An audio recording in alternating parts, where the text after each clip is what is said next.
تو علامہ اقبال نے بانگ درا میں ایک نظم لکھی ہے، غزل لکھی ہے، جس کا ایک ٹائٹل بہت مشہور ہوا، بلکہ اس مجموعے کے شائع ہونے سے پہلے مشہور ہو گیا، جس کو کبھی اے حقیقت منتظر نظر آ لباس مجاز میں کہہ کر کے جانا جاتا ہے، جو آج درس کا عنوان ہے۔ یہ غزل جب مشہور ہوئی تو اتفاق ایسا تھا کہ قوالوں نے زیادہ مشہور کیا۔ وجہ یہ تھی کہ قوالی جس ماحول کے اندر چلتی ہے، اور اب 100 سال پہلے سے بھی چلتی تھی، خانقاہی نظام مزاج، تو اس کے اندر وہ تصوف کا پہلو ان کو نظر آ جاتا تھا۔ لیکن پوری اس غزل کے اوپر ہم غور کریں گے تو جیسا کہ ہم نے بتایا کہ مذہبی فکر زیادہ رجحان رہے گا ہماری باتوں کے اندر، اس کے اندر علامہ اقبال نے مرد مومن کے دل کو اللہ کے لیے تیار کرنے کے لیے توحید کا پیغام دیا ہے،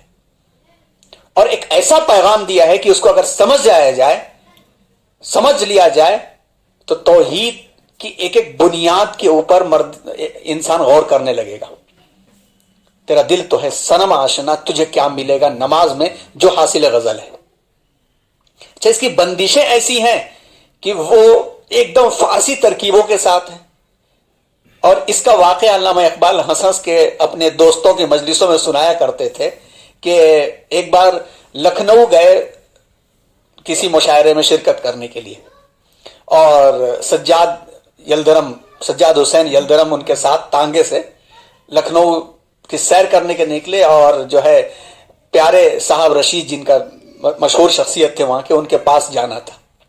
وہاں پہنچے، اور پہنچنے کے بعد علامہ اقبال نے یہ غزل اپنی سنائی، اور انہوں نے بڑے سکون کے ساتھ سنا، نہ واہ واہ نہ خوشبی، ایک دم خاموشی کے ساتھ۔ اور شاعر کے لیے تو آپ جانتے ہیں کہ اگر اس نے وہ باتیں، خاص طور پر وہ شاعر جس کے ہاں آمد ہوتی ہے کہ خود بخود چیزیں اترتی ہیں اور سامنے والے کو سنائے، اور سامنے والا اگر کچھ اس کے اوپر تاثر نہ دے تو گویا اس کے شعر کی موت ہو جاتی۔ علامہ اقبال سنا رہے تھے، چپ چاپ سن رہے تھے۔ علامہ اقبال نے جب سنا لیا اور پوچھا کیسی لگی، تو انہوں نے کہا کچھ اردو میں ہو تو سنا دیجیے، کیونکہ اس کے اندر بندشیں اتنی فارسی کی تھی۔ علامہ اقبال اس واقعے کو ہنس ہنس کے سنایا کرتے تھے۔ اب اس میں کیا علامہ اقبال نے کہا ہے، 7 اشعار کے اوپر یہ غزل ہے، جس کا مطلب ہے، غزل میں خاص طور پر ہوتا ہے کہ انسان اپنے محبوب کو پہلے مخاطب کرتا ہے، پھر اپنا مدعا کہتا ہے، درمیان میں اپنی حقیقتوں کو بھی بیان کرتا ہے، گویا محبوب کے دل میں جگہ بناتا ہے، اور محبوب کے دل میں جگہ بنا کر کے وہ بہت ٹھوس انداز اپنی بات کو پیش کرتا ہے۔ علامہ اقبال نے پہلا شعر کہا، کبھی اے حقیقت منتظر نظر آ لباس مجاز میں، کہ ہزاروں سجدے تڑپ رہے ہیں میری جبین نیاز میں۔ حقیقت منتظر، لباس مجاز، جبین نیاز، یہ 3 الفاظ یہاں پر ایسے ہیں جو فارسی کی ترکیب کے ساتھ ہیں۔ حقیقت ریالٹی، منتظر جس حقیقت کا انتظار کیا جا رہا ہو، ایسی حقیقت کہ جس کا انکار ممکن نہیں ہے مگر اس کا انتظار ہے کہ وہ آئے گی حقیقت۔ اس سے مراد علامہ اقبال نے لیا ہے کہ رب کائنات کا دیدار ہوگا، اور یہ ایسی حقیقت منتظر ہے کہ جنتی کو رب کائنات دیدار کرائیں گے۔ علامہ اقبال اپنے محبوب حقیقی رب کائنات سے مخاطب ہو کر کے کہہ رہے ہیں کہ آپ ایسی حقیقت ہیں جس کا دیدار ہو کر کے ہی رہنا ہے ایک نہ ایک دن۔ نظر آ لباس مجاز میں، کبھی جو ہے لباس مجاز کہا جاتا ہے کہ کوئی نہ کوئی پیرایا اختیار کر لینا، کوئی نہ کوئی ٹھوس حقیقت اختیار کر لینا، کبھی اس میں نظر آ جائیے کہ میری جو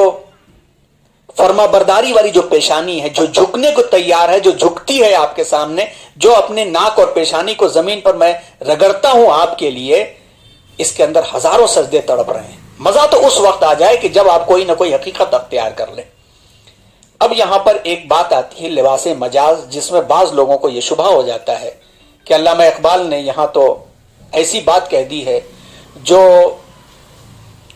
تصوف کے سلسلے میں بعض افراد کا عقیدہ یہ ہے کہ ہر چیز میں خدا ہے، وحدت الوجود،